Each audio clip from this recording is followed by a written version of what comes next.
इन study जी with Govind पर। ये स्टूडेंट अब अपनी तैयारी पर लगे हुए हैं, आपके एग्जाम में कुछ ही दिन बाकी हैं, तो अपने प्रैक्टिस सेट लगातार करते रहिए। तो इसी स्टेप में हम लोग लेते हैं आज आपके हिंदी लैंग्वेज, हिंदी भाषा संबंधित मोस्ट इम्पॉर्टेंट क्वेश्चन। तो आइए स्टार्ट करते हैं।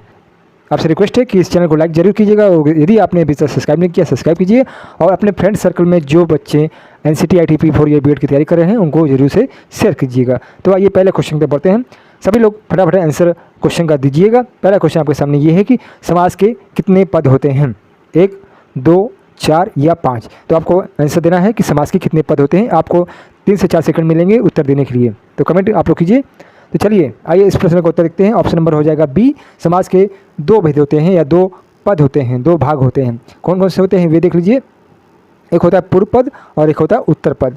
चलिए आगे क्वेश्चन बढ़ते हैं। सेकंड क्वेश्चन आपके सामने ये है कि जिस समास में दूसरा पद प्रधान होता है तो उसे कौन सा समास कहेंगे, तत्पुरुष समास, कम धारण समास, द्वंद्व समास या द्विगु समास। चलिए आप लोग इसका फटाफट आंसर लगाते रहिए, आंसर कमेंट कीजिए। चलिए आपके पास समय खत्म हो जाता है। चलिए आइए इसका आंसर बताते हैं। ऑप्शन नंबर हो जाएगा ए, हो जाएगा तत्पुरुष समास इसे कहा जाता है जिसमें दूसरा पद प्रधान होता है। नेक्स्ट क्वेश्चन पे पढ़ते हैं। अगला क्वेश्चन ये है कि जिस समास में दोनों पद प्रधान होते हैं उसे कौन सा समास कहेंगे। क्या कह रहा है कि जिस समास में दोनों पद जो प्रधान होते हैं उसे कौन सा समास कहेंगे, तत्पुरुष समास, द्वंद्व समास, कम धारण समास या द्विगु समास। चलिए आप लोग कमेंट आंसर कीजिए। आइए इसका आंसर देख लेते हैं। इसे कहेंगे हम लोग ऑप्शन नंबर बी, द्वंद्व समास कहेंगे, क्योंकि द्वंद्व समास में दोनों पद प्रधान होते हैं। नेक्स्ट क्वेश्चन पे पढ़ते हैं। रचना की दृष्टि से क्रिया के कितने भेद होते हैं। आपको बताना है कि क्रिया के कितने भेद होते हैं रचना की दृष्टि से। 2 भेद, 3 भेद, 4 भेद या 6 भेद। चलिए आइए इसका आंसर भी पता लगा देते हैं। यदि आपने ऑप्शन नंबर 2 कमेंट किया है तो सही उत्तर हो जाएगा। 2 भेद होते हैं रचना की दृष्टि से क्रिया के भेद। चलिए आगे क्वेश्चन है 5वां कि वे अभिकारी शब्द जो 2 शब्दों या वाक्यों को जोड़ते हैं उसे क्या कहेंगे। संबोधन शब्द, विस्मयादि बोधक शब्द, समुच्चय बोधक शब्द या क्रिया विशेषण शब्द कहेंगे। चलिए आप लोग आंसर कमेंट कीजिएगा।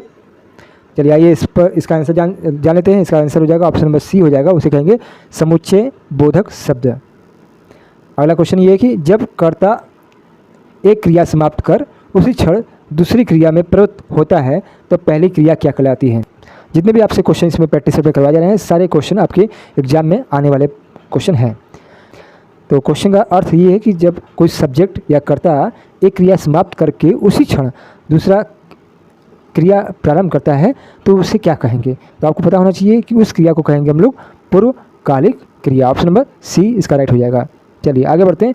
अथवा व्याकरण की दृष्टि से क्या है। अथवा जो शब्द है वे व्याकरण की दृष्टि से क्या है, संधि है, उपसर्ग है, अन्वय। ऑप्शन नंबर डी है अव्यय शब्द है। चलिए आप लोग इसका भी कमेंट कीजिएगा आंसर।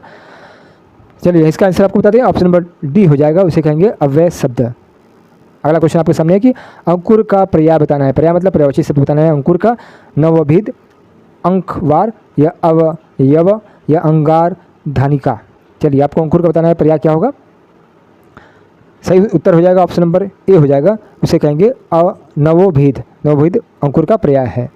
तो आपको बताना है कि वह जो है ये सर्वनाम में किस भेद के अंतर्गत आता है। उत्तम पुरुष, मध्य पुरुष, अनिश्चयवाचक सर्वनाम या अन्य पुरुष में आता है। चलिए आपने आंसर कमेंट कर दिया है तो बता दें इसका उत्तर। इसका सही उत्तर हो जाएगा ऑप्शन नंबर डी, उसे कहेंगे अन्य पुरुष। नेक्स्ट क्वेश्चन पे पढ़ते हैं। अगला क्वेश्चन ये है कि अनुभवी का विशेष क्या होगा। अनुभव, अनुभाव या अनुभव। तो अनुभव से ही बनता है अनुभवी विशेषण। तो इसका सही उत्तर हो जाएगा ऑप्शन नंबर बी हो जाएगा, अनुभव से ही अनुभवी शब्द विशेषण बनता है। चलिए आगे बढ़ते हैं क्वेश्चन नंबर 11 की तरफ। क्वेश्चन नंबर 11 ये पूछा जा रहा है कि परिणामवाचक विशेषण किस वाक्य में है। कुछ बच्चे आ रहे हैं। बी है कि सभी लोग हंस रहे हैं। सी है कि 2 किलो अनाज दे दीजिए या मुझे 2 दर्जन केले चाहिए। चलिए इसका सही उत्तर हो जाएगा ऑप्शन नंबर सी हो जाएगा, 2 किलो अनाज दे दीजिए। यह क्या है, हमारा परिणामवाचक संख्या विशेषण है। अगला क्वेश्चन है कि तारीख शब्द क्या है। तारीख को बताना है कि आपको कैसा शब्द है। तत्सम शब्द है, तद्भव है, देशज है या विदेशी है। तो बता दें आपको आंसर इसका। तारीख जो शब्द है वे है ऑप्शन नंबर डी, विदेशी शब्द है। नेक्स्ट क्वेश्चन पढ़ते हैं। क्वेश्चन ये पूछा गया कि लघु त्रि शब्द में कौन सी संधि है। आपको बतानी संधि कौन सी है, गुण संधि, यड़ संधि, वृद्धि संधि या दीर्घ संधि। चलिए आप लोग इसका आंसर कमेंट कीजिए फटाफट।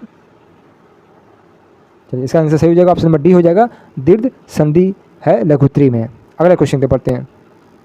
अगला क्वेश्चन ये है कि निम्नलिखित में से पुल्लिंग शब्द को छांटना है। पुल्लिंग शब्द कौन सा है, फौज, सभा, कुटुंब या सरकार। तो सही उत्तर होगा ऑप्शन नंबर सी हो जाएगा, कुटुंब जो है वह पुल्लिंग शब्द है। अगला क्वेश्चन है कि धन का पर्यायवाची शब्द चुने जो नहीं है। तो धन का पर्यायवाची जो शब्द नहीं है उसे चुनना है, द्रव्य, द्रव, संप्रदा या दौलत। तो इसका राइट आंसर हो जाएगा ऑप्शन नंबर बी हो जाएगा, द्रव जो है वे धन का पर्यायवाची नहीं है, बल्कि धन का पर्यायवाची जो है वे द्रव्य है, संप्रदा है और दौलत है। नेक्स्ट क्वेश्चन पढ़ते हैं। अगला क्वेश्चन ये कि वर्तनी के अनुसार शुद्ध रूप का चयन कीजिए। तो कौन सा शुद्ध रूप है, देखिए आपने देखा ईशा, ईशा या इरिसा।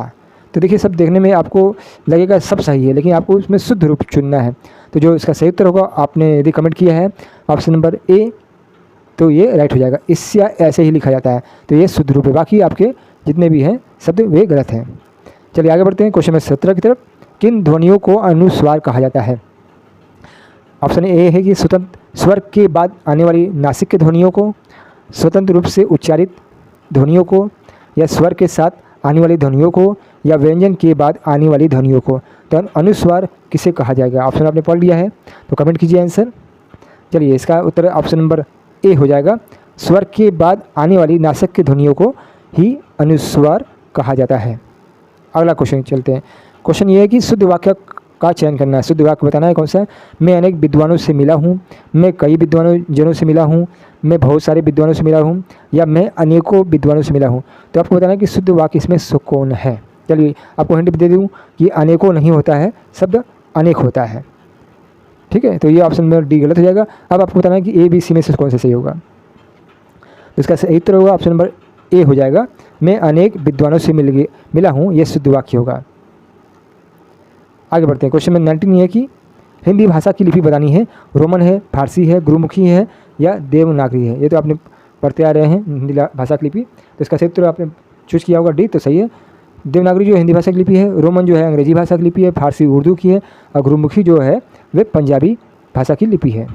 चलिए लास्ट क्वेश्चन आपके लिए है, और से पहले किस चिन्ह का प्रयोग नहीं होता है। यदि आप कोई शब्द लिखते हैं जैसे राम और रहीम बाजार गए, कहाँ गए, बाजार गए, तो बताना है कि और शब्द से पहले किस चिन्ह का प्रयोग नहीं होगा। पूर्ण विराम का, अल्प विराम का, प्रश्नवाचक या ये सभी।